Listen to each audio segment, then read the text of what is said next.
Hello बच्चों, स्वागत है आप सभी का आपके YouTube चैनल यूपी 78 क्लासेस में। जैसा कि आपको पता है, आज हम आपके सामने इंटरमीडिएट और हाई स्कूल में जो टेस्ट सीरीज चल रही है उसका डिस्कशन करने आए हैं। लेकिन आज डिस्कशन करें इंग्लिश का जो इंटरमीडिएट का पेपर हुआ था, वीकली टेस्ट हम लोग आपका लेंगे और हर एक टेस्ट का डिस्कशन आपके YouTube पे होगा। तो आज हम लोग इंटर के सिंटेक्स चैप्टर का जो वीकली टेस्ट हुआ था उसका डिस्कशन करने आए हैं। सभी बच्चे लास्ट तक वीडियो देखिएगा क्योंकि ढेर सारे कॉन्सेप्ट हम लोग यहाँ पे आपको बताएंगे। 25 क्वेश्चंस हमने आपके दिए थे, 25 में कम से कम 50 क्वेश्चंस आपको देके जाएंगे, 50 कॉन्सेप्ट आपको देके जाएंगे और 50 कॉन्सेप्ट आपके पेपर में बहुत फायदेमंद होने वाले। सिंटेक्स आपके में 4 नंबर का आता है, 2 नंबर का आता है टिक का करेक्ट वाले में, है ना, और 2 नंबर का आता है सॉल्व करने वाले में। तो आइए चलते हैं, इस नंबर्स को आप आसानी से स्कोर कर सकते हो। आगे चल के हम आपके वीडियो भी प्रोवाइड करते रहेंगे, लेकिन उससे पहले क्वेश्चंस के कॉन्सेप्ट को समझेंगे। जो 25 क्वेश्चन थे उसमें आपने क्या गलतियां की, हर एक क्वेश्चन की गलती आप कमेंट बॉक्स में बताओ कि भैया हमसे पहले क्वेश्चन में ये गलती हो गई, दूसरे क्वेश्चन में ये गलती हो गई। ठीक है, आइए चलते हैं पहले क्वेश्चन का हम लोग सॉल्यूशन देखते हैं। और पहला क्वेश्चन लिखा हुआ है द एक्सेस प्रोडक्शन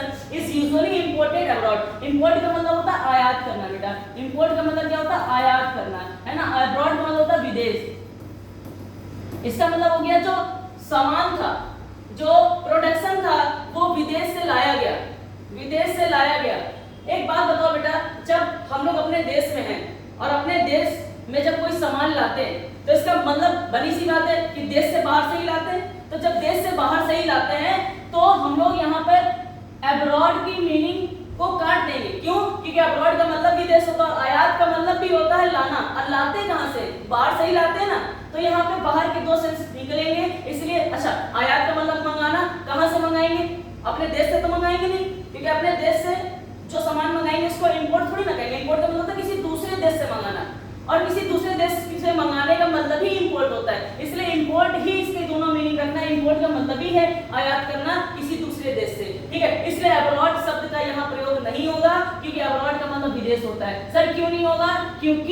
क्योंकि यहाँ पर हमने आपको बताया आयात का मतलब ही होता है किसी दूसरे देश से सामान को मंगाना। पहले क्वेश्चन का आंसर ये था। लेकिन अगर आप इसका यूज और दूसरे तरीके से करना चाहे, जैसे कि एग्जाम में ये जो क्वेश्चन पूछा गया था वहां पर इसमें इसका आंसर पता क्या था, वहां पर इसका आंसर था इंपोर्ट की जगह लिखा था एक्सपोर्ट। इंपोर्ट का मतलब क्या था, एक्सपोर्ट किया गया। हाँ, आप ये लिख सकते हो एक्सपोर्ट अब्रॉड, एक्सपोर्ट अब्रॉड लिख सकते हो। क्यों? क्योंकि इसका मतलब ये हो जाएगा कि हमारे देश से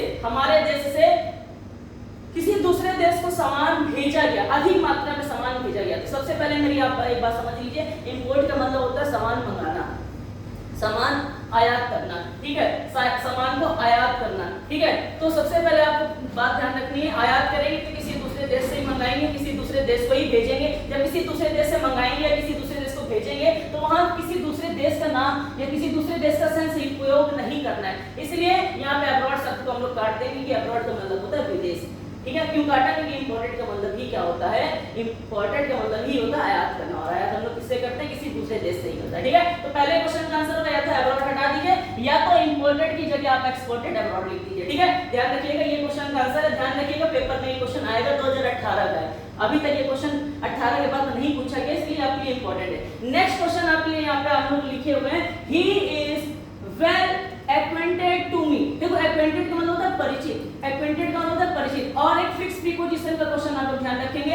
एक्वेंटेड के साथ, एक्वेंटेड के साथ, एक्वेंटेड्स के साथ टू का प्रयोग नहीं होता है, एक्वेंटेड के साथ विथ का प्रयोग होता है। सरप्राइज के साथ विथ का प्रयोग होता है, आपको पता है ना, मैंने बताया था सरप्राइज के साथ विथ का प्रयोग होता है ना। नन और ऑबिलाइज्ड के साथ, नन और ऑबिलाइज्ड के साथ टू का प्रयोग होता है ना। फॉन्ड के साथ, टायर्ड के साथ, कॉन्फिडेंट के साथ,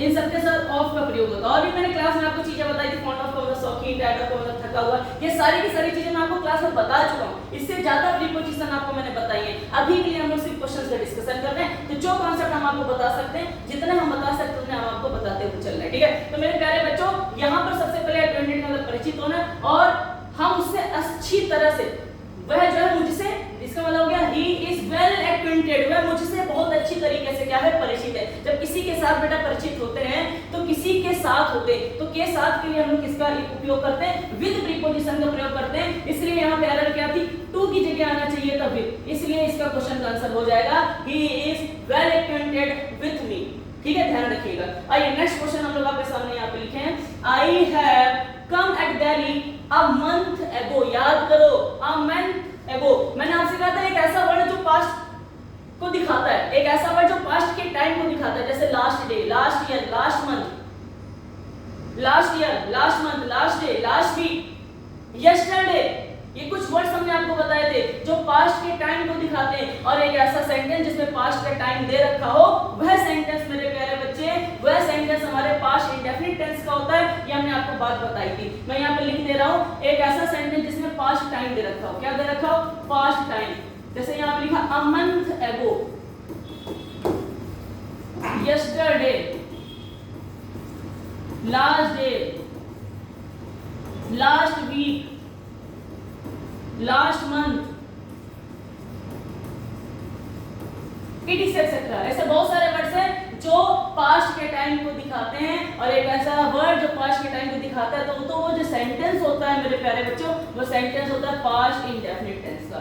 वो जो सेंटेंस होगा वो पास्ट इंडेफिनिट टेंस का होगा। और आपको मैंने बताया था पास्ट इंडेफिनिट टेंस में एसेटिव सेंटेंस में वर्ब की सेकंड फॉर्म आती है। और अगर सेंटेंस निगेटिव या इंटेरोगेटिव होता तो मेरे प्यारे बच्चों, अगर निगेटिव या इंटेरोगेटिव होता तो आपको पता है सेंटेंस में डिड प्लस वर्ब की फर्स्ट फॉर्म का प्रयोग किया जाता है। ओके, तो ये सारी चीजें आपको ध्यान रखनी है। तो इस सेंटेंस में पास्ट के टाइम का प्रयोग किया गया अ मंथ एगो। अ मंथ एगो एक पास्ट के टाइम को दिखा रहा हूं। और अगर किसी भी सेंटेंस में पास्ट का टाइम लगा हुआ है, यस्टरडे वाला क्वेश्चन हमने आपको कराया था, यस्टरडे एक पास्ट का टाइम है ना। लास्ट वीक वाला है तो लास्ट वीक, लास्ट मंथ, ये भी लिख लीजिएगा। अच्छा लिखा है, ठीक है। तो ध्यान रखिएगा ये सारे वर्ड्स पास्ट के टाइम को रिप्रेजेंट करते हैं। और एक ऐसा सेंटेंस जिसमें पास्ट का टाइम लिखा हो तो वह सेंटेंस हमारा प्रेजेंट परफेक्ट का नहीं होता है, वह सेंटेंस हमारा पास्ट इंडेफिनिट का होता है। और पास्ट इंडेफिनिट में आती वर्ब की सेकंड फॉर्म। तो आई केम, इसका आंसर हो जाएगा I came at Delhi a month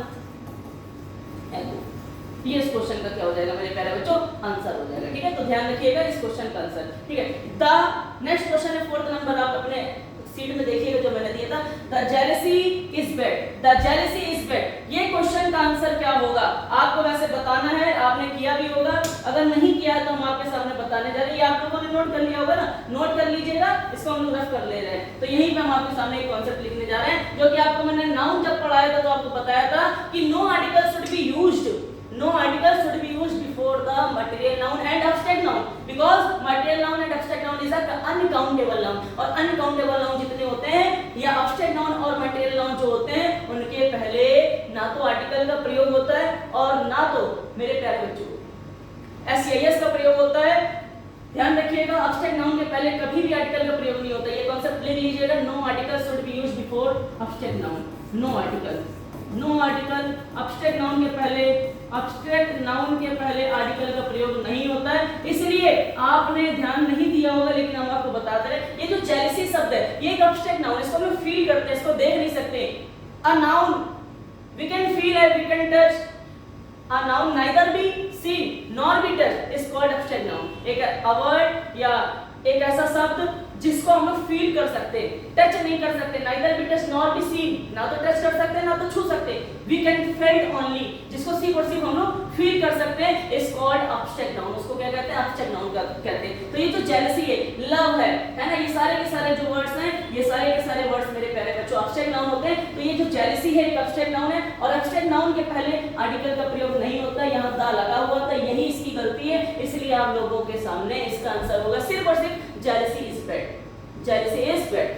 कोई पूछे क्यों तो बोलेंगे jealousy is a abstract noun और no article should be used before the abstract noun। abstract noun के पहले आर्टिकल का प्रयोग नहीं किया जाता है। आइए चलते हैं 5th नंबर क्वेश्चन की तरफ। और 5th नंबर क्वेश्चन क्या रहा? it was her, अभी याद है, it was her who came running into the class। ये क्वेश्चन अगर आपको नहीं याद आ रहा है तो हम आपको याद दिलाने वाले हैं। सबसे पहले हमने आपको बताया था it होता क्या है। it होता है इंट्रोडक्टरी सब्जेक्ट, it होता है इंट्रोडक्टरी सब्जेक्ट। इट जो होता है मेरे प्यारे बच्चों वो होता है इंट्रोडक्टरी सब्जेक्ट। ये किसी की इंट्रोडक्शन को बताता है। और अगर ध्यान रखिएगा मैं आपको बताया था इट इज आई का मतलब क्या होता है? इट इज आई का मतलब होता है यह मैं ही हूं, यह मैं ही हूं।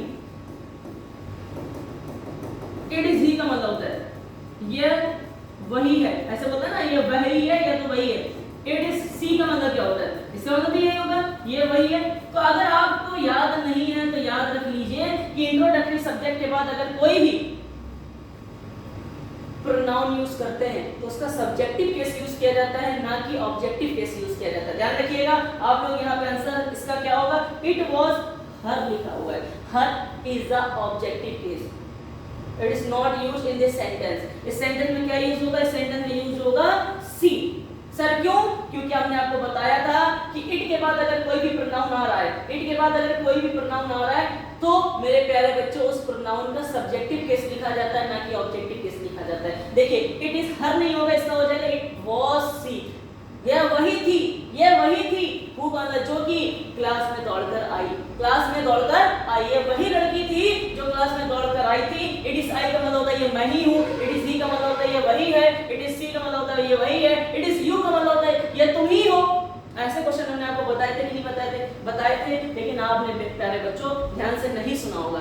आज एक एक क्वेश्चन के कॉन्सेप्ट यहाँ पे लिखेंगे, इसलिए नोट जरूर कर लीजिएगा। थोड़ी सी वीडियो लॉन्ग होगी, लेकिन बेटा 10 मिनट का समय एक्स्ट्रा हो जाने से अगर हमको 20 कॉन्सेप्ट नए सीखने को मिलने तो कोई दिक्कत की बात नहीं है। आइए चलते हैं नेक्स्ट क्वेश्चन की तरफ। He speaks much fluently. इस क्वेश्चन में अगर आप लोग ने लगाई होगी, मैं कॉपी चेक करूंगा, देखूंगा किसने क्या गलती की, लेकिन आपको पता है आपने क्या गलती की। इस क्वेश्चन में जो गलती है मेरे प्यारे बच्चे, वो मच नहीं होना चाहिए, यहाँ पे होना चाहिए वेरी। क्या होना चाहिए? वेरी, क्योंकि मच यूज किया जाता है कंपैरेटिव डिग्री के साथ। अगर यहाँ पे लिखा होता है कंपैरेटिव डिग्री, ध्यान रखिएगा, जैसे कि मच के साथ अगर बेटर लिखा होता, ये सही था, मच बेटर सही था, ठीक है, मच टॉलर सही था, ठीक है, मच स्वीटर सही था। लेकिन मेरे प्यारे बच्चों ये जो फ्लुएंटली शब्द है, ये एक पॉजिटिव डिग्री का वर्ड है, ये एक पॉजिटिव डिग्री का फ्लुएंट एल वाई लग गया, ये एक एडवर्ब है, जिसके लास्ट में एल वाई लग गया वो एक एडवर्ब है। फ्लुएंट ये पॉजिटिव डिग्री के शब्द है, और पॉजिटिव डिग्री के शब्द के पहले मेरे प्यारे बच्चों मच नहीं लगेगा। कोई पूछे क्यों तो बता दीजिएगा, मच भैया ने बताया तो वही आता है जो अपने आगे पॉजिटिव डिग्री नहीं कंपैरेटिव डिग्री रखता है। क्या मच के आगे कंपैरेटिव डिग्री लिखी हुई है? नहीं लिखी हुई है, इसलिए हम लोग यहाँ पर मच का प्रयोग नहीं करेंगे, क्योंकि मच अपने साथ कंपैरेटिव डिग्री रखता है। इसलिए हम लोग यहाँ पॉजिटिव डिग्री के एक वर्ड लगा देंगे वेरी। क्या लगा देंगे? वेरी। तो ये क्वेश्चन आपको समझ में आ गया होगा और आपको लग रहा होगा अरे वाह सर ने तो ये बताया था लेकिन मैं कर नहीं पाया। कोई दिक्कत नहीं है, 6 क्वेश्चन यहाँ से हो गए। आइए नेक्स्ट क्वेश्चन की तरफ चलते हैं। नेक्स्ट क्वेश्चन क्या कह रहा है? नेक्स्ट क्वेश्चन क्या रहा है मेरे प्यारे बच्चों? नेक्स्ट क्वेश्चन हमारे सामने लिखा हुआ है the numbers of invitees, the numbers of invitees is increasing, the numbers of invitees is increasing। बेटा इस क्वेश्चन में क्या एरर है आपको बतानी है, हम आपकी जानकारी के लिए बता दें, इस क्वेश्चन में नो एरर है, इस क्वेश्चन में नो एरर है। सर क्यों? क्योंकि आपको पता है जब हम पेपर बनाते हैं तो कुछ क्वेश्चंस ऐसे भी डालते हैं जिसमें आपको दिमाग चलाना पड़ जाए। मैं ये देखना चाहता हूँ कि बच्चे ने कॉन्सेप्ट को अच्छे से पढ़ा था कि नहीं पढ़ा था। जिस दिन मैंने आपका पेपर लिया था उसके पहले आपको मैंने एक कॉन्सेप्ट दिया था, नहीं पता? आइए लिख देते हैं। क्या बताया था मैंने? The plus collective noun, the plus collective noun plus of plus noun plural और वर्ब जो होती है वो कैसी होती है? सिंगुलर होती है। ध्यान रखिएगा, अगर द के बाद कोई कलेक्टिव नाउन ना लिखकर आप यहाँ पे लिख दीजिएगा कलेक्टिव वर्ड। क्या लिखिएगा? Collective word. नाउन के साथ अगर कोई भी कलेक्टिव वर्ड आ रहा है, द के साथ कोई भी कलेक्टिव वर्ड आ रहा है, उसके बाद ऑफ लगा हुआ है और उसके बाद अगर कोई नाउन लिखा हुआ है तो वो जो नाउन होगा वो प्लूरल होगा और जो वर्ब होगी वो सिंगुलर होगी। सर कैसे? आपको मैंने बताया था, the committee of members, the committee of member नहीं, the committee of members. Sir क्यों? क्योंकि द प्लस कमेटी एक कलेक्टिव वर्ड है, प्लस ऑफ उसके बाद एक मेंबर जो शब्द है ये एक नाउन है। ये नाउन कैसा होना चाहिए? प्लूरल होना चाहिए। सर क्यों? क्योंकि भैया अभी आपको ही मैंने बताया कि द के साथ अगर कोई कलेक्टिव वर्ड आ गया, सर कमेटी एक कलेक्टिव वर्ड है, बिल्कुल कलेक्टिव वर्ड है। नहीं पता? आप ऑफलाइन क्लासेस ज्वाइन करिए, आपको अच्छे से सिखा देंगे, ठीक है। और हमारे YouTube पे भी नाउन की वीडियो पड़ी, उसको देख लो, है ना। कलेक्टिव वर्ड है, जूरी एक कलेक्टिव वर्ड है, आर्मी एक कलेक्टिव वर्ड है, पुलिस एक कलेक्टिव वर्ड है, पीपल एक कलेक्टिव वर्ड है, ठीक है। ध्यान रखिएगा। तो ये सारे वर्ड्स आपको याद रखने हैं। अगर द के साथ कोई कलेक्टिव वर्ड आया हुआ है और ऑफ आया हुआ है तो नाउन प्लूरल होगा, वर्ब सिंगुलर होगी। तो द कमेटी ऑफ मेंबर नहीं, द कमेटी ऑफ मेंबर्स, उसके आगे हैज या इज, इस तरीके से ध्यान रखेंगे। वर्ब सिंगुलर लेंगे, प्लूरल नहीं लेंगे, ठीक है। आइए क्वेश्चन को देखते हैं हम। यहाँ पे क्या लिखा था? The number of invitees, the plus collective word, ये कलेक्टिव वर्ड है ना, ऑफ प्लस नाउन प्लूरल होना चाहिए। ये तो लगा सर, ये प्लूरल लगा हुआ, ठीक है। और आपने कहा वर्ब सिंगुलर होनी चाहिए। अरे सर वर्ब भी सिंगुलर है, सही है, इसका मतलब ये सेंटेंस क्या है, सही। लेकिन मेरे प्यारे बच्चे एग्जाम में पता है कैसे पूछा गया था, यहाँ आर लगा हुआ था। क्यों? बच्चा सोचता है आई इट इज प्लूरल, इसके साथ प्लूरल वर्ब भी आएगी, लेकिन आपको कॉन्सेप्ट ध्यान रखना है, ठीक है, जो मैंने आपको बता दिया है। आइए चलते हैं नेक्स्ट क्वेश्चन की तरफ। लिखा है many a boy were playing in the field. Many के साथ पहली बात तो मैनी के साथ मेरे प्यारे बच्चे पहली बात तो जो नाउन आता है वो प्लूरल आता है। मैनी के साथ नाउन प्लूरल आता है, मैनी के साथ नाउन प्लूरल आता है। लेकिन मेरे प्यारे बच्चे अगर मैनी के बाद आ लगा हुआ है, मैनी के बाद क्या लगा हुआ है, आ, मैनी के बाद अगर आ लगा हुआ है तो मेरे प्यारे बच्चे नाउन कैसा हो जाएगा, नाउन हो जाएगा सिंगुलर, और उसके बाद जो वर्ब आएगी मेरे प्यारे बच्चे वो भी कैसी हो जाएगी, सिंगुलर। ये कॉन्सेप्ट ध्यान रख लीजिएगा, ठीक है। वैसे मैनी के साथ हमेशा नाउन प्लूरल आता है, लेकिन अगर मैनी के बाद एक वर्ड लगा हुआ ए, मैनी के बाद अगर लगा हुआ ए, मैनी अ बॉय, देखो मैनी अ बॉय, ठीक है, मैनी के बाद ए लगा हुआ है तो ध्यान रखिएगा नाउन सिंगुलर होता है, वर्ब भी कैसी होती है, सिंगुलर होती है। तो वर्ब की जगह यहाँ पे हो जाएगा वॉज, वर्ब की जगह मेरे प्यारे बच्चे यहाँ पे क्या हो जाएगा, वॉज। तो ये बात आपको ध्यान रखनी है, ये कॉन्सेप्ट आपको नोट कर लेना, क्योंकि मैंने साइड में नोट कर रखा है, ठीक है। आइए चलते हैं नेक्स्ट क्वेश्चन की तरफ। और फिर ये वही क्वेश्चन है जो कि अभी हमने आपको बताया था इंट्रोडक्टरी सब्जेक्ट के बारे में। और सभी बच्चे देख के बताइए जरा इसमें क्या एरर है। बच्चे हम आपको बता दें इस क्वेश्चन में भी कोई एरर नहीं है, इस क्वेश्चन में भी कोई एरर नहीं है, नो एरर का क्वेश्चन है मेरे प्यारे बच्चों। सर आपको कैसे पता चल गया? अरे मेरे प्यारे बच्चे अभी तो हमने आपको बताया था, क्या बताया था कि इट के साथ अगर आगे कोई भी प्रोनाउन आया है तो उसका सब्जेक्टिव केस यूज किया जाता है, और यहाँ पे सब्जेक्टिव केस लिखा है पहले से ही, इट इज आई, ये मैं ही हूँ, who is your best friend, जिसका ये मैं ही हूँ जो तुम्हारा बेस्ट फ्रेंड है ना। ध्यान रखिएगा इट के साथ आई आएगा, क्यों? क्योंकि इट के बाद अगर कोई भी प्रोनाउन आता है तो उसका सब्जेक्टिव केस लिखा जाता है, उसकी मीनिंग क्या हो जाएगी, इट इज आएगी, ये मैं ही हूँ, इट इज यू, ये तुम ही हो, ठीक है, ध्यान रखिएगा। Next, he is one of the best man that has ever lived. ये हमने आपको जब सिंटेक्स क्लास में पढ़ा रहे थे ना, तभी मैंने आपको एक कॉन्सेप्ट बताया था कि अगर किसी भी दो सेंटेंस को, यदि किसी भी दो क्लॉजेस को जोड़ने के लिए कोई रिलेटिव प्रोनाउन का यूज किया गया, सर रिलेटिव प्रोनाउन जैसे who, which, whose, whom, that, इन सब में से किसी का भी बीच में यूज किया गया हो तो मेरे प्यारे बच्चे दूसरे क्लॉज या दूसरे सेंटेंस में जो वर्ब आती है वो अपने एंटीसीडेंट के अकॉर्डिंग आती है, वो हमने आपको बताया था। और यहाँ पे आप देख लो ये जो दैट है, ये जो दैट बीच में लगा हुआ है, इस ये एक काम कर रहा है रिलेटिव प्रोनाउन का, दैट जो बीच में लगा हुआ है ये काम कर रहा है रिलेटिव प्रोनाउन का। सर हमें नहीं पता है, अरे मैंने बताया था जब कभी किसी सेंटेंस को जोड़, दो सेंटेंस किसी रिलेटिव प्रोनाउन से जुड़ रहा है, रिलेटिव प्रोनाउन क्या होता है सर आपने पढ़ा ही नहीं है, तभी कह रहा हूँ अच्छे से पढ़ो। जब मैं क्लास में आपको पढ़ा रहा था मैंने एक एक कॉन्सेप्ट आपको बताया थे। बहुत सारे ऐसे बच्चे जो इंग्लिश नहीं पढ़ते, उनको तो इंग्लिश ई भी नहीं पता होगा मेरे प्यारे बच्चों। आपको तो मैंने इतनी सारी चीजें बता दी है, रिलेटिव प्रोनाउन, रिफ्लेक्सिव प्रोनाउन, सब कुछ तो मैंने आपको बताया है, सारा कुछ मैंने आपको पढ़ाया है। तो अगर आपने अच्छे से पढ़ा होता तो आपको पता होता, ठीक है। आप वैसे कुछ बच्चों ने किया है इसका आंसर सही, दैट एक रिलेटिव प्रोनाउन, रिलेटिव प्रोनाउन के आगे जो क्लॉज होता है उसमें या सेंटेंस होता है उसमें जो वर्ब आती है, यहाँ पे हैज लगा हुआ है ना, ये गलत है।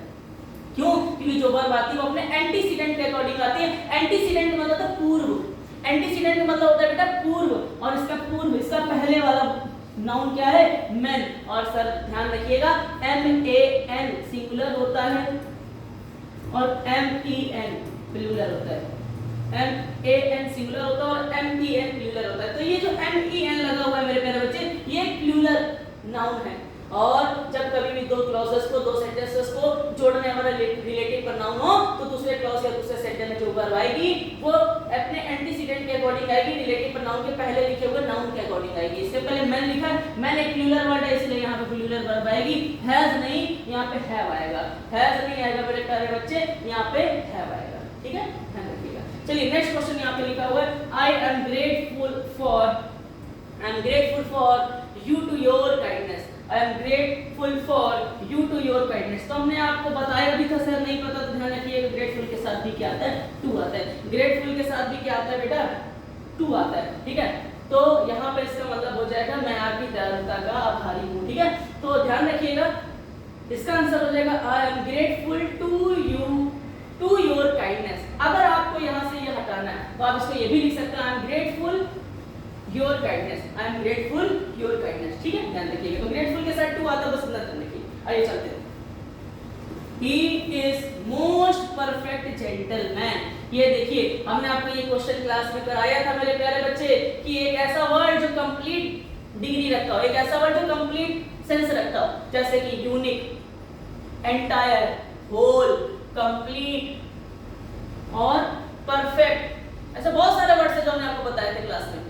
ये सारे के सारे वर्ड्स कंप्लीट सेंस रखते हैं, ये अपने आप में ही कंप्लीट होते हैं, इसलिए इनके पहले की कोई भी डिग्री का प्रयोग नहीं किया जाता है। इसलिए यहाँ से मोस्ट को क्या कर देंगे हम लोग, हटा देंगे। और ये यहाँ पर बच्चों ने इस क्वेश्चन को सही किया होगा, मुझे उम्मीद है। आइए चलते हैं नेक्स्ट क्वेश्चन की तरफ। चलिए देखिए बहुत प्यारा सा क्वेश्चन यहाँ पे लिखा हुआ है, the area of Delhi is bigger than Agra. The area of Delhi is bigger than Agra, मतलब दिल्ली का जो एरिया है, दिल्ली का जो एरिया है वो बड़ा है। इसका मतलब होता है बड़ा है आगरा से। क्या बेटा किसी का एरिया आगरा से बड़ा हो सकता है क्या? दिल्ली का एरिया आगरा के एरिया से बड़ा हो सकता है, ना कि आगरा से बड़ा हो सकता है। तो हम लोगों को यहाँ करना पड़ेगा the area of Delhi is bigger than the area of Agra. लेकिन सर यहाँ पे फिर भी गलत है ये सेंटेंस। क्यों? क्योंकि आपको पता है किसी भी सेंटेंस में नाउन की रिपीटेशन अलाउ नहीं होती है। यहाँ पे एक बार नाउन आ चुका एरिया, तो आगे चल के एरिया नहीं आएगा। तो ऐसी स्थिति में हम लोग क्या करते हैं, ऐसी स्थिति में अगर नाउन सिंगुलर है, यहाँ पे लिख दे रहा हूँ कॉन्सेप्ट, अगर नाउन सिंगुलर है तो हम लोग नाउन का यूज करते हैं दैट ऑफ, और नाउन की जगह प्रयोग क्या किया जाता है, प्रोनाउन यूज किया जाता है। ठीक है। और अगर नाउन प्लूरल है, आगे लिखा हुआ नाउन, जैसे यहाँ एरिया लिखा था ये सिंगुलर है तो हम लोग आगे चल के दैट ऑफ लगा देंगे। अगर ये प्लूरल होता तो हम लोग दो ऑफ लगाते हैं। क्या लगाते हैं मेरे प्यारे बच्चे, दो ऑफ लगाते हैं। ठीक है। तो यहाँ पे देखिए the area of Delhi is bigger than Agra, तो यहाँ पे एरिया लिखा हुआ है। एरिया दिल्ली का जो एरिया है वो आगरा से बड़ा नहीं, आगरा के एरिया से बड़ा है, इसलिए हम लोग द एरिया ऑफ का यूज करेंगे। लेकिन द एरिया ऑफ दोबारा नहीं लिखेंगे क्योंकि इसी सेंटेंस में नाउन की रिपीटेशन अलाउ नहीं होती है। तो यहाँ पे क्या करेंगे, द एरिया ऑफ को हटाकर हम लोग दैट ऑफ लगा देंगे। मेरे प्यारे बच्चे यहाँ पे लिख देंगे दैट ऑफ। क्या लिख देंगे, दैट ऑफ। तो इसका आंसर हो जाएगा the area of Delhi is bigger than that of Agra. Sir कैसे? हमने बता दिया कि नाउन सिंगुलर हो तो दैट ऑफ लगाना, नाउन प्लूरल हो तो दो ऑफ लगाना। बहुत ज्यादा डीपली सीखना है कॉन्सेप्ट को, तो आपको पता है जैसे कि हम आपके सामने इतने सारे कॉन्सेप्ट बता दे रहे हैं, मेरे माइंड में इतने सारे कॉन्सेप्ट ऑलरेडी सेट हैं। कैसे सेट है? पढ़ाते पढ़ाते पढ़ा है एक एक चीज को, आपको भी पढ़ाया है, आप भी पढ़ो, आपके भी माइंड में सेट हो जाएगा। ठीक है। और अगर आपको अच्छे से पढ़ना है, आपको बहुत अच्छे से पढ़ना है, आप तो देख के समझ चुके होंगे कि इंग्लिश का लेवल क्या है। आप आइए क्लास में, ऑफलाइन क्लासेस को ज्वाइन करिए और आप देखिए कि इंग्लिश का लेवल क्या है। ठीक है। बहुत सारे कॉन्सेप्ट सिखा के भेजेंगे। ठीक है। चलिए नेक्स्ट क्वेश्चन में यहाँ पे लिखा हुआ है, he gave me many interesting informations. He gave me many interesting informations। मेरे प्यारे बच्चों, हमने आपको एक बात बताई थी, फर्नीचर, इंटरेस्टिंग, कुछ ऐसे वर्ड्स हैं जो अपने आप में प्लूरल होते हैं। सीन भी ये सब अपने आप में प्लूरल होते हैं, इसमें ऐसे एस का प्रयोग नहीं किया जाता है, इसमें ऐसे एस का प्रयोग नहीं किया जाता है। तो जैसे इंटरेस्टिंग है, सॉरी इंफॉर्मेशन है, तो इंफॉर्मेशन नहीं होता, इंफॉर्मेशन एक अनकाउंटेबल नाउन है, ध्यान रखना। इंफॉर्मेशन एक अनकाउंटेबल नाउन है, ये अनकाउंटेबल नाउन है। और अनकाउंटेबल नाउन के साथ आपको पता होगा एस का प्रयोग नहीं किया जाता है, एस का प्रयोग नहीं किया जाता है। फर्नीचर हो गया, जैसे कि फर्नीचर वाला भी क्वेश्चन आपको मैं बताऊंगा, all the furnitures was destroyed, इस तरीके से क्वेश्चन आया था एक पेपर में, है ना। तो वहां पे फर्नीचर नहीं होता, फर्नीचर होता है, लेकिन उसके लिए हम लोग एक एक्स्ट्रा वर्ड यूज करते हैं, एक एक्स्ट्रा वर्ड लिखा जाता है। क्या? जैसे कि इंफॉर्मेशन है ना, तो आप इसको खाली इंफॉर्मेशन भी लिख सकते हो। जैसे इंफॉर्मेशन को काट के आप लिखोगे इंफॉर्मेशन तो भी गलत हो जाएगा, तो आपको एक बात लिखनी पड़ेगी, द पीसेस ऑफ इंफॉर्मेशन। ये आपको बात लिखनी पड़ेगी, the pieces of information, the piece of information, the piece of information. ठीक है। द पीसेस नहीं, द पीस ऑफ इंफॉर्मेशन लिखिएगा, ये ध्यान रखिए। ऐसे फर्नीचर वाला क्वेश्चन आ जाता तब क्या करते हैं, तो वहां लिखते हैं फर्नीचर्स को हटा के, जैसे कि डायरेक्ट इंफॉर्मेशन को हटा के इंफॉर्मेशन नहीं करना है, इंफॉर्मेशन से एस हटा के एक बात ऐड करनी, द पीस ऑफ इंफॉर्मेशन। अगर फर्नीचर्स लिखा होता तो फर्नीचर्स को हटा के फर्नीचर डायरेक्ट नहीं कर सकते बेटा, इसके लिए आपको लिखना पड़ता द आर्टिकल ऑफ, लिख लीजिएगा कहीं, the articles of furniture, the articles of furniture. ध्यान रखिएगा, ठीक है। तो ये बातें आपको ध्यान रखनी है। आइए नेक्स्ट क्वेश्चन की तरफ चलते हैं। The he enjoyed in the party the, अच्छा ठीक है, ही एंजॉयड इन द पार्टी, इसको नोट कर लीजिए, तो इसको हम रफ करते हैं। ही enjoyed in the party, he enjoyed in the party, इसको हम लोग रफ करते हैं। और आप लोग जरा यहाँ पे देखिए क्वेश्चन क्या कह रहा है, ठीक है, ये देख लीजिएगा। तो वहां पे क्या आंसर होगा बेटा, द पीस ऑफ इंफॉर्मेशन, ठीक है, वो देख लेना हम लोग। चलो नेक्स्ट देखो, एंजॉयड, देखो दो शब्द हम आपके सामने एक बताने जा रहे हैं, एक एंजॉयड, एक अवेल्ड। अवेल्ड के बाद होता है लाभ उठाना, आपको पता होगा, नहीं पता तो याद रखिए। ये दो ऐसे शब्द हैं जो, ये दो ऐसी वर्ब है, ये वर्ब है, ये वर्ब है, ये ट्रांजिटिव वर्ब होती है। ये क्या होती है, ट्रांजिटिव वर्ब होती है। और मेरे प्यारे बच्चे हम आपको बताएं, एंजॉयड और अवेल अपने आगे ना डायरेक्ट ऑब्जेक्ट लेती है। क्या लेती है, डायरेक्ट ऑब्जेक्ट। ध्यान रखिएगा, मैं कॉन्सेप्ट लिख रहा हूं, आप देखते रहिए। एंजॉयड और अवेल दो ऐसी वर्ब हैं जो ट्रांजिटिव वर्ब होती है और ये अपने आगे डायरेक्ट ऑब्जेक्ट लेती हैं, डायरेक्ट ऑब्जेक्ट लेती हैं। और डायरेक्ट ऑब्जेक्ट जब लेंगी मेरे प्यारे बच्चों, जब ये डायरेक्ट ऑब्जेक्ट लेंगी तो जैसे कि आप लिखा हुआ ही एंजॉयड इन द पार्टी, ये अपने आगे डायरेक्ट ऑब्जेक्ट लेंगी। और डायरेक्ट ऑब्जेक्ट के रूप में हम लोग यहाँ पे लिखते हैं रिफ्लेक्सिव प्रोनाउन। डायरेक्ट ऑब्जेक्ट की रिप्लेस में हम लोग लिखते हैं रिफ्लेक्सिव प्रोनाउन। ऐसे क्वेश्चंस में रिफ्लेक्सिव प्रोनाउन लिखते हैं। ध्यान रखिएगा, जब कभी एंजॉयड या अवेल लिखा हो, एंजॉयड या अवेल लिखा हो, उसके आगे हम लोगों को डायरेक्ट ऑब्जेक्ट की रिक्वायरमेंट होती है। डायरेक्ट ऑब्जेक्ट की पूर्ति करने के लिए हम लोग रिफ्लेक्सिव प्रोनाउन का प्रयोग करते हैं। रिफ्लेक्सिव प्रोनाउन सब्जेक्ट के अकॉर्डिंग लिखा जाता है। जैसे यहाँ ही लिखा हुआ है तो एंजॉयड के आगे हम लोग लिखेंगे हिमसेल्फ। क्या लिखेंगे, हिमसेल्फ। रिफ्लेक्सिव प्रोनाउन तो आपको पता ही होगा, मैंने आपको पढ़ाया था। आई का, माई सेल्फ, आर का अवरसेल्फ या अवरसेल्फ्स है ना, S E L V E S, ठीक है। प्लूरल के लिए इस तरीके से लिखते हैं, योरसेल्फ होता है ना। तो आप लोग बाद में ध्यान रखिएगा, लेकिन अभी दो वर्ड्स याद रखिए, एंजॉय और अवेल। एंजॉय और अवेल दो ऐसी वर्ब है जो कि ट्रांजिटिव वर्ब है, इनके आगे डायरेक्ट ऑब्जेक्ट चाहिए होता है। डायरेक्ट ऑब्जेक्ट की पूर्ति करने के लिए ट्रांजिटिव रिफ्लेक्सिव प्रोनाउन का प्रयोग किया जाता है। और रिफ्लेक्सिव प्रोनाउन कौन सा लिखना है, वो सब्जेक्ट बताता है। सब्जेक्ट अगर ही है तो यहाँ हिमसेल्फ लिखेंगे, आई है तो माई सेल्फ लिखेंगे, ही और वी है तो आवर सेल्फ लिखेंगे, ठीक है। तो यहाँ लिखेंगे ही एंजॉयड हिमसेल्फ। यहाँ इन नहीं आएगा, एट आएगा, क्योंकि यहाँ पे ये जो पार्टी शब्द है ये जगह को बता रहा है, पार्टी में नहीं, जहाँ पे मतलब हमने पार्टी किया तो ये किसी स्थान पे किया होगा, है ना। मैंने पार्टी में एंजॉय किया, किसी स्थान पे किया होगा, तो इस स्थान के लिए हम लोग एट का प्रयोग करते हैं। किसका प्रयोग करते हैं, एट का। ध्यान रखिएगा, छोटी छोटी अगर आप वो, चलिए एट नहीं लिखा हुआ है तो आपको हम एक्स्ट्रा चीज बताते हैं कि हमने, उसने जो एंजॉय किया पार्टी में किया, और जो पार्टी थी वो किसी न किसी स्थान पे थी, स्थान के लिए क्या लगा देंगे, एट लगा देंगे। ध्यान रखिएगा, ठीक है बेटा। The philosopher and the poet has come. अब यहाँ पे एक कॉन्सेप्ट हम आपको बताने वाले हैं, the philosopher and the poet has come. देखो एक बात जरा ध्यान से समझना बेटा, हम आपके सामने यहाँ बात लिख रहे हैं, the plus noun and the plus noun, ये जो होता है ना, ये प्लूरल होता है। मतलब ये लिखा the advocate and the doctor. इसका मतलब यहाँ पे ये दोनों अलग अलग पर्सन है। जब कभी दोनों नाउन के पहले, जब कभी दो नाउन एंड कंजंक्शन से जुड़ रहा हो और दोनों नाउन के पहले द आर्टिकल लगाया, तो ये बताता है कि दोनों जो नाउन थे वो अलग अलग थे। मतलब एडवोकेट और वकील, सॉरी एडवोकेट और डॉक्टर अलग अलग थे। लेकिन अगर मैं इस तरीके से लिख दूं द नाउन एंड नाउन, तो ये जो बात होती है ना, ये सिंगुलर होती है। सर क्यों? क्योंकि जब कभी भी दो नाउन एंड कंजंक्शन से जुड़ रहे हो और सिर्फ एक के पहले आर्टिकल लगा होगा, तो इसका मतलब होता है कि वो एक ही व्यक्ति के बारे में बता रहा है। जैसे कि मैं कह दूं the advocate and doctor, the advocate and doctor, मतलब वो एडवोकेट और डॉक्टर दोनों है।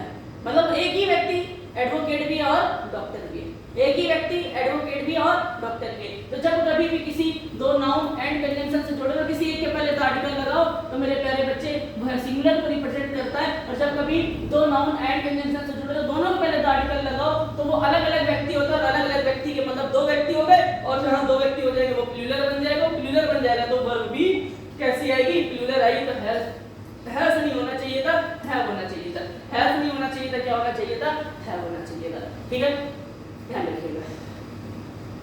नेक्स्ट ऐसा क्वेश्चन मैंने आपको कराया था, इस बार पूछा गया है ना, he is taller of two brother. मतलब वो दो भाइयों में सबसे बड़ा है। वह दो भाइयों, भाई में नहीं, पहली बात तो यहाँ गलती है, ब्रदर नहीं होना चाहिए था, ब्रदर्स होना चाहिए। क्योंकि वो तो भाई नहीं, दो भाइयों में, वह दो भाई नहीं, वह दो भाइयों में सबसे बड़ा है, वह जो है दो भाइयों में सबसे बड़ा है। हमने आपको बताया था जहाँ सिर्फ दो लोगों का कंपैरिजन हो, जहाँ पे दो लोगों का कंपैरिजन हुआ कंपैरेटिव डिग्री का यूज किया जाता है। इस साल जो क्वेश्चन आया था ना, यहाँ टॉलेस्ट लिखा हुआ था, टॉलेस्ट लिखा हुआ था, तो टॉलेस्ट नहीं होगा वहाँ पे, क्यों? क्योंकि जहाँ सिर्फ दो लोगों का कंपैरिजन हो वहाँ कंपैरेटिव डिग्री का प्रयोग किया जाता है, ठीक है। जहाँ मोर देन टू में किसी एक को बहुत ज्यादा दिखाना है, हायर डिग्री दिखानी है, सुपरलेटिव का प्रयोग किया जाता है। और पॉजिटिव डिग्री सेम बताता है, सेम मतलब he is as big as Ram, वह राम जितना ही बड़ा है, he is as tall as Ram, वह राम जितना ही मतलब जितना राम है उतना ही वह भी है। तो यहाँ पे बराबर समान तुलना होती है, ठीक है, पॉजिटिव डिग्री। इसलिए तो यहाँ पे हम लोग एज और एस का प्रयोग करते हैं। और एज और एस क्या है? एक सिमिली, हमने आपको बताया था फिगर ऑफ स्पीच में। और सिमिली को हम लोग क्या कहते हैं? उपमा अलंकार। उपमा में समान तुलना की जाती है, हिंदी में पढ़ाया होगा आप लोगों को। सारी कुछ हम आपको चीजें बताते चल रहे हैं, तो ये ध्यान रखिएगा। यहाँ पर पहली बात तो चीज ठीक है, क्वेश्चन सही है। यहाँ पर टू ब्रदर नहीं होगा पहला पॉइंट, तो टू ब्रदर्स होगा। और वह जो है दो भाइयों में सबसे बड़ा है, तो दो भाइयों में सबसे बड़ा, तो एक स्पेसिफिक दिखाने के लिए हम लोग यहाँ पे इसके लिए क्या लगाएंगे? दा लगाएंगे, क्योंकि वह जो है ये जो है अपने दो भाइयों में सबसे बड़ा है, दो भाइयों में सबसे बड़ा मतलब वह स्पेसिफिक दिखाने के लिए हम लोग यहाँ पे क्या लगा देंगे? दा का प्रयोग कर देंगे, ठीक है, ध्यान रखिएगा। ये लिखा है bid him to finish the work. देखो बिड जो है बेटा मेरे प्यारे बच्चे, बिड हो गया, लेट हो गया, मेक हो गया, ये जो वर्ब है इसको हम लोग यहाँ से रफ कर दे रहे हैं आपके सामने, है ना। अब नोट कर लीजिएगा, नोट कर ही लिए हो गया आप लोग। यहाँ पर हम आपको एक बात बताने जा रहे हैं। बिड का मतलब होता है लाओ, या किसी काम के लिए जब ऑर्डर देते हैं हम लोग। लेट का मतलब आपको पॉजिटिव वर्ब में मैंने पढ़ाया था, लेट मेक, हेल्प वगैरह, है ना। तो लेट मेक, हेल्प हो गया, ये सारी की सारी काम करवाने के लिए जब कोई नाउन खुद काम ना करे, किसी और से नाउन, किसी और नाउन या प्रोनाउन से काम कराए, तो वहां पे पॉजिटिव वर्ब का प्रयोग किया जाता है। आपको मैंने बताया था पॉजिटिव वर्ब में सब्जेक्ट खुद एक्शन नहीं करता, किसी से करवाता है ना। तो वैसे यहाँ पे बिड लिखा हुआ है, बिड का मतलब होता है करवाना, किसी से काम करवाना, है ना। उसने उससे अपना काम करवाया, इसका मतलब हो गया उसने उससे अपना काम कराया। तो एक बात लिख लीजिएगा मेरे प्यारे बच्चे, बिड हो गया, लेट हो गया, है ना, मेक हो गया, हेल्प हो गया, ये अपने आगे टू का प्रयोग नहीं करते हैं, टू का प्रयोग नहीं करते हैं। तो इसके आगे जो ये आया हुआ है टू, इसको क्या कर दीजिएगा? हटा दीजिएगा। मेरे पहले बच्चे मेरी बात समझ लो। सबसे पहले हमने आपको एक बात बतानी है, क्या? एक बात समझो, क्या बिड क्या है? बिड एक बेयर इंफिनिटिव होता है। बिड जो होता है वो एक बेयर इंफिनिटिव होता है। बिड एक वर्ब है पहली बात तो, और ये एक बेयर इंफिनिटिव है। और बेयर इंफिनिटिव इसका मतलब ये कंप्लीट इंफिनिटिव है। और अगर ये कंप्लीट इंफिनिटिव है तो यहाँ पे आपको टू नहीं लगाना है, ध्यान रखिएगा। तो कुछ ध्यान रखिएगा, लेट और बिड तो जरूर ध्यान रखना, ये अपने आगे टू नहीं लेते हैं, अर्थात इंफिनिटिव का रूप नहीं लेते हैं। तो यहाँ से टू हम लोग क्या करना है? रिमूव करना है, वो बात लिख लीजिएगा, ठीक है। और यहाँ पे बढ़िया से क्वेश्चन है कि although he was poor but he was honest. बेटा आप लोगों को नहीं पता है तो हमने बहुत कुछ बताया आप लोगों को। नॉट ओनली के आगे बट ऑल्सो आता है, ये सब ध्यान रखना, ऐसे क्वेश्चन आते हैं। बट ऑल्सो आता है, हमने नॉट बट ओनली लिख दिया है। नॉट ओनली अपने साथ बट ऑल्सो लेता है, ऑल्दो अपने साथ, ऑल्दो या दो अपने आगे एट लेता है, ऑल्दो एट, है ना। यद्यपि फिर भी नाइदर के साथ नॉर आता है,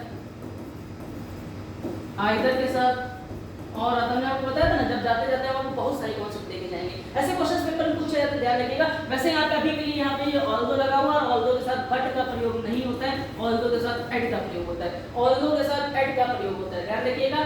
थोड़ा सा क्लास खत्म होने वाली है, इसलिए ध्यान से देखते रहो चीजों को, है ना, जिससे कि कैमरा का ऑफ करना है। चलो, although he was poor but he was honest, तो ऑल्दो के साथ आगे चल के एट का प्रयोग होता है, ये बात आपको ध्यान रखनी है, ठीक है। He runs very fastly. मेरे प्यारे बच्चे, मेरे प्यारे बच्चों, फास्टली नाम का कोई भी वर्ड नहीं है डिक्शनरी में। फास्टली नाम का कोई भी वर्ड डिक्शनरी में नहीं है, क्योंकि फास्ट ही एडजेक्टिव होता है, फास्ट ही एडवर्ब होता है। एलवाई किसमें लगाया जाता है? जब किसी को एडवर्ब बनाना होता है। थोड़ा बहुत एलवाई किसमें लगाते हैं? जब किसी को एडवर्ब बनाना होता है। और एडवर्ब बनाने के लिए हम लोग एलवाई का प्रयोग करते हैं। एडवर्ब बनाने के लिए हम किसका प्रयोग करते हैं? एलवाई का। और ये फास्ट एक ऐसा वर्ड है, फास्ट एक ऐसा वर्ड है जो एडजेक्टिव भी है और एडवर्ब भी है। तो यहाँ पे एडवर्ब बनाने के लिए आपको एलवाई का प्रयोग नहीं करना है, इसलिए यहाँ से एलवाई हो जाएगा तो हटा दो। तो यहाँ पे सिर्फ और सिर्फ आंसर हो जाएगा he runs very fast. He runs very fast, ध्यान रखिएगा। आइए 21 नंबर क्वेश्चन की तरफ चलते हैं। More you have more you covet. Covet का मतलब होता है लालच, कोवेट का मतलब होता है लालच, ध्यान रखिएगा। कोवेट का मतलब होता है लालच, हमने आपको क्लास में बताया था। देखो इसका मतलब ये एक प्रूवर्ब है बेटा, एक प्रूवर्ब है। मोर यू हैव, जितना तुम्हारे पास है, हम लोगों के पास जितना होता है उतनी हम लोगों को चाहत होती है। जितना हमारे पास है, जितना तुम्हारे पास है, तुम उतना ही चाहते हो, तुम उतना ही लालच करते हो। बेटा थोड़ा हमें जो है डिस्टरबेंस हो रही है, इसलिए फोन को ऑफ रखो, हम सामने दिमाग डाइवर्ट हो रहा है। मोर यू हैव, जितना तुम्हारे पास है, मोर यू हैव, जितना तुम्हारे पास है, मोर यू कोवेट, उतना ही तुम लालच करते हो। ये प्रूवर्ब है, ध्यान रखिएगा। और प्रूवर्ब है तो ये अधूरी प्रूवर्ब है। अधूरी क्यों? क्योंकि इनके पहले भी दा लगा होना चाहिए और इसके पहले भी दा लगा होना चाहिए। प्रूवर्ब है, इसलिए प्रूवर्ब को इस तरीके से लिखना है, ये है ही इस तरीके से। द मोर यू हैव, जितना तुम्हारे पास है, द मोर यू कोवेट, उतना ही तुम लालच करते हो, ध्यान रखिएगा, ठीक है। तो ये क्वेश्चन हमारे सामने हो गए हैं और इसके बाद 4 क्वेश्चंस और बाकी हैं। आइए चलते हैं नेक्स्ट स्लाइड की तरफ। और नेक्स्ट स्लाइड हमारे सामने ये है। आइए बढ़िया सा क्वेश्चन यहाँ पे लिखा हुआ है, हुज कैटल आर दिस। मैंने आपको बताया था कैटल, फिश, कैटल हो गया, फिश हो गया, सीप हो गया, डियर हो गया। इसमें एस नहीं लगता है क्योंकि अपने आप में एक प्लूरल वर्ड होते हैं, राइट, है ना। तो कैटल में एस नहीं लगा है, तो ये तो ठीक है सर जी। लेकिन गलती क्या है? गलती करे प्यारे बच्चे यहाँ पे ये है कि whose cattle are this. Cattle एक प्लूरल वर्ड है, कैटल एक प्लूरल वर्ड है, ध्यान रखना। कैटल जो है एक प्लूरल नाउन है। कैटल का मतलब होता है मवेशी।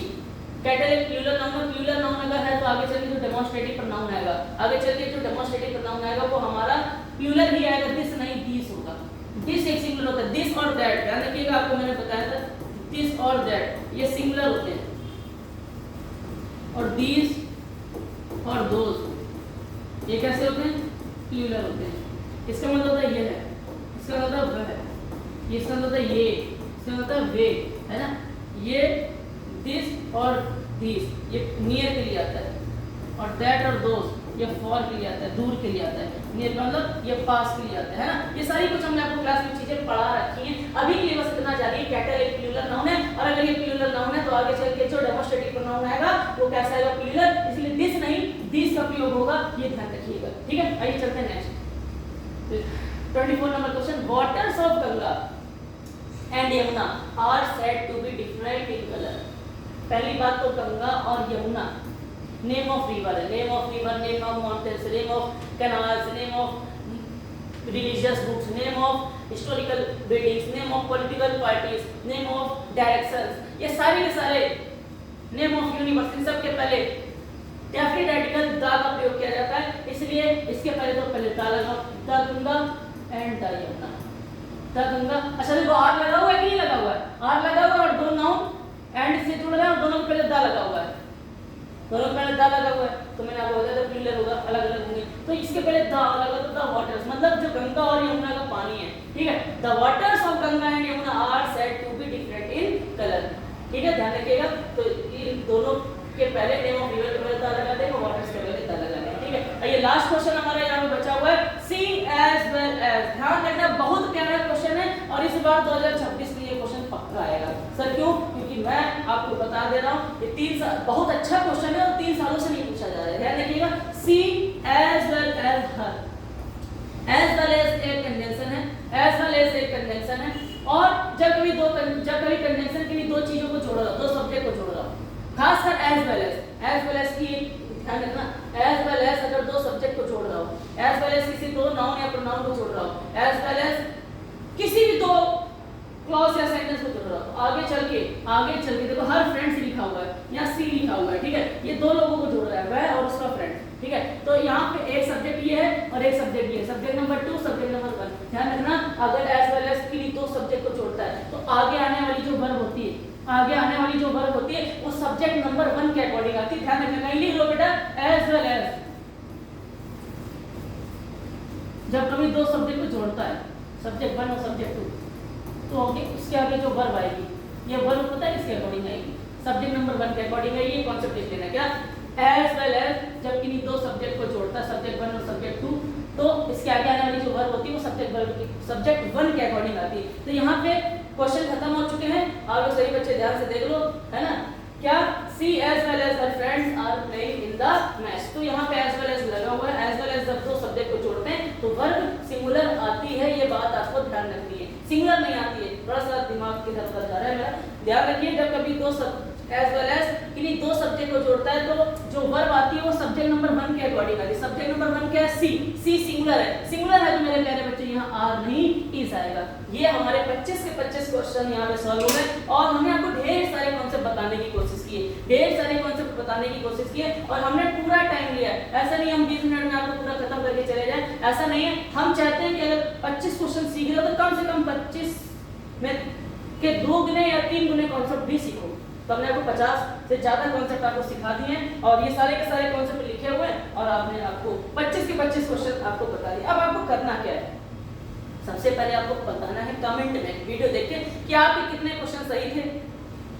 दूसरी चीज ये बतानी है कि जब कभी कभार ऐसा नहीं होता क्वेश्चन याद तो रहता है, जब आंसर पता चलता है तो लगता है अरे यार ये तो पता था। ऐसा किसके साथ कौन से क्वेश्चंस में हुआ है कि ये तो पता था लेकिन फिर भी गलत हो गया, वो भी कमेंट बॉक्स में बताना है। और साथ ही साथ मेरे प्यारे बच्चों, अगर आपको ये मेहनत और ये प्यार और ये इतने अच्छे कॉन्सेप्ट अगर आपको अच्छे लगे हैं तो सबसे पहले तो आपको इस वीडियो को इतना ज्यादा शेयर करना है कि मजा आ जाए, ठीक है? क्योंकि इस वीडियो में बहुत अच्छे कॉन्सेप्ट हमने आपको बताए। हर एक बच्चा वीडियो को शेयर जरूर करिएगा, ठीक है? और चैनल पे नए हो तो सब्सक्राइब जरूर करिएगा। आगे से इंग्लिश की जितनी भी वीडियो मिलेगी वो एक नया channel English with Piyush sir के नाम से चैनल है, वो आपको मिल जाएगा लिंक। उसके माध्यम से जो बच्चे इस वीडियो को देख रहे हैं वो भी इसको सब्सक्राइब कर लीजिएगा चैनल को, ठीक है? और जो क्लास में है उनको मैं लिंक शेयर कर दूंगा, उसको सब्सक्राइब कर लीजिएगा। तो आज की वीडियो को यहीं पे समाप्त करते हैं। जाते जाते फिर एक बार बताना चाहेंगे जितने भी क्वेश्चन सही थे कमेंट में बताइए कितने क्वेश्चन सही थे। सबका कमेंट मैं पढ़ूंगा, ठीक है? क्लास में बात करेंगे उसके बाद और आपके साथ किनके साथ ऐसे क्वेश्चन हुआ कि हाँ ये तो मुझे आता था, वो क्वेश्चन से लिखिएगा ये वाला क्वेश्चन भैया हमसे आता था, मिस्टेक हो गया, ठीक है? तो सबसे पहले इस वीडियो को सबसे ज्यादा शेयर करिएगा और बढ़िया तरीके से हमने आपको कॉन्सेप्ट बताया, सारे कॉन्सेप्ट कहीं नोट कर लीजिएगा क्योंकि पेपर में यही क्वेश्चन आने वाले हैं। आज की क्लास को यहीं पे समाप्त करते, तब तक के लिए जय हिंद जय भारत।